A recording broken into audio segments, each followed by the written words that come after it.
මේ වගේ නින්දාවට පත් වෙන යුගයක් උදා වෙනවා කියලා දන්නා නම් අපි බීපු කාලේ මේ වගේ බොන්නේ නැහැ.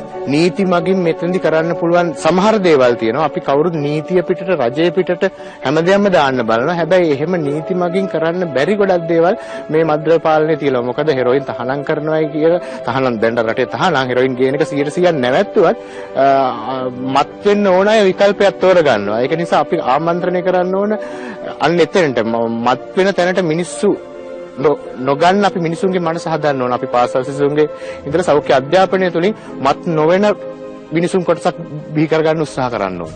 මම චමින්ද කුමාර වෘත්තියෙන් වෛද්‍යවරයෙක් මාතර දිස්ත්‍රික්කයේ මාතර ආසනය නියෝජනය කරනවා. දේශපාලනය තුළ වෘත්තිකයන්ගේ දායකත්වය මීට වඩා ඉහළ නැංවිය යුතු කියන දේදී මා විසින් ඉදිරිපත් වෙ යුතු කියලා තමයි මා ඉදිරිපත් වුනේ. ડોක්ටර් මට කියන්න ඔබතුමා හඳුනාගත්ත ප්‍රශ්නය සහ ඒකට විසඳුම අපිට විසඳුම ලබා දෙන්න පැහැදිලි. මගේ ප්‍රධාන තර්කය තමයි සියලුම මද්ද්‍රව්‍ය වල ඇබ්බැහි කාරකය වන්නේ දුම්වැටිය.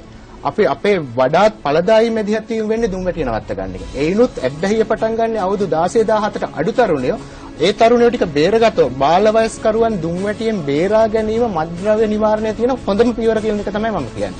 ඒ සඳහා ක්‍රියාත්මක කළ යුතු දේවල් තමයි මේ පනත දැඩිව ක්‍රියාත්මක කරන්න ඕනේ. මේකේ අඩුපාඩු තියෙනවා. ඔය පනතෙන් ගෙනාව අවුරුදු 21කට අඩුවෙන් ඒ වළක්වන්න පුළුවන් නම් ඉතාම හොඳයි කියලා. ගරු වෛද්‍යාචාර්යතුමා ඉතාම වැදගත්.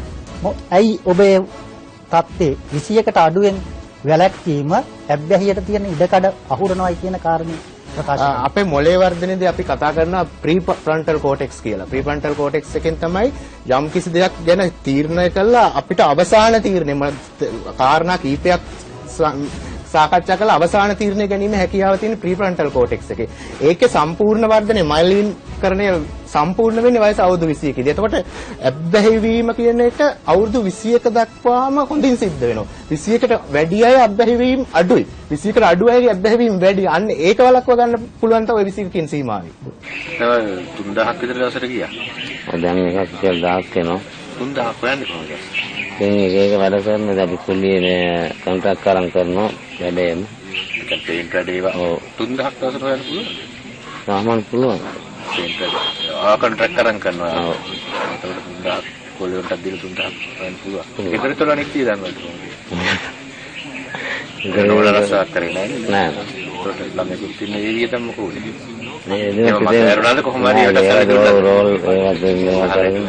මගේ දෙවෙනි යෝජනාව අපි 2003 දී අත්සන් කරනවා ලෝක සෞඛ්‍ය සංවිධානය සමග ගිවිසුමක් සිගරට්ටුවේ මිලෙන් 180ක් බදු මුදල් විය යුතුයි කියලා. නමුත් අපේ රටේ සිගරට්ටුවේ මිලෙන් තියෙන 160. ඒ නිසා ඒ ප්‍රමාණයට සරිලන නිසා සිගරට්ටුවේ බදු වැඩි වෙන්න ඕන. මොකද ලෝක සෞඛ්‍ය සංවිධානය කියන සිංගල් මෝස්ට් ඉෆෙක්ටිව් ඉන්ටර්වෙන්ෂන් එක තමයි බදු වැඩි කරන එක. අරක්කු සිගරට් හැමදේම සම්බන්ධව අපේ තියෙනවා බොරු මතයක් මේක නවත්තන්න බෑ මේකට ඇබ්බැහි වෙනවා මේකෙ මිදෙන්න නම් බේත් ඕන එහෙම නැතුනොත් ලෙඩ හැදෙනවා අන්න ඒ වගේ බොරු මතයක් අපේ සමාජයේ හදලා තියෙනවා. එහෙම නෙවෙයි මේකට සිත ශක්තිමත් නම් ඒ ශක්තිමත් ක්‍රියාවලිය තුනේ ඕනම කෙනෙකුට මතින් මිදෙන්න පුළුවන් මතින් මිදලා ශක්තිමත්ව රටට වැඩදායක මිනිහෙක් වෙන්න පුළුවන් කියන පණිවිඩේ අපි මෙතනදී ගත්ත ඕනම කෙනෙකුට ඒක කරන්න පුළුවන්. ඊළඟ යෝජනාවත් මට කියන්න දෙන්න තනි සිගරට් විකිණීම නවත්තලා සිගරට් පැකට්ටුවේ රූපමය ආවාද සම්පූර්ණයෙන් පෙනෙන ලෙස පැකට්ටුව පිටින්ම සිගරට් විකුණන එක ඊළඟ නීතිය වෙන්න ඕන.